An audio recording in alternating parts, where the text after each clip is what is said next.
This is The Brawl, written by Devney Perry, narrated by Ava Erickson and Teddy Hamilton. Chapter 1. Ronan.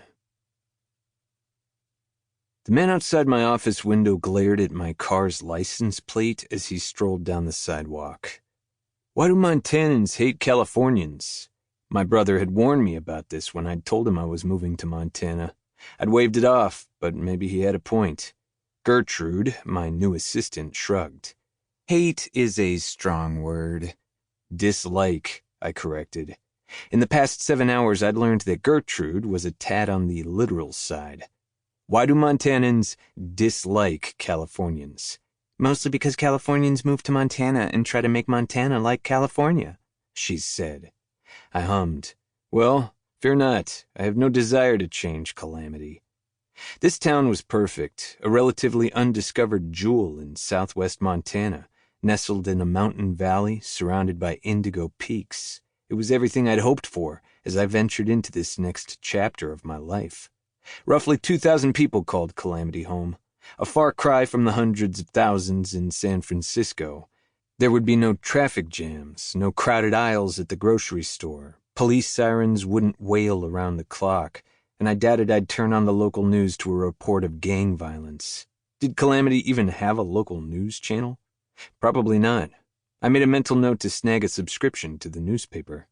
But even though the town was small, there were enough residents in the area that minor trouble would undoubtedly arise, requiring the services of a lawyer.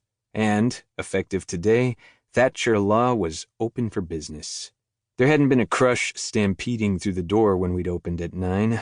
We actually hadn't had anyone stop by today. But eventually, word would spread that there was a new lawyer in town, me. Then business would pick up. That was if my future clientele could get over the fact that I hailed from California. I should probably update the registration on my car and get new license plates. Gertrude nodded. Sooner rather than later. Literal and brutally honest. Gertrude and I were going to get along just fine. I walked to the window that overlooked First Street, taking in the slice of downtown by my office. Nearly every building had a square roofline, the properties either butting up against one another or separated by a narrow alley. The place across the street had a faded red brick exterior and had probably been built 100 years ago. The building beside it had a graying barnwood facade. In any other town, the western element might have seemed cheap and forced. Here, it was as authentic as the big blue sky. Proving... Sample complete.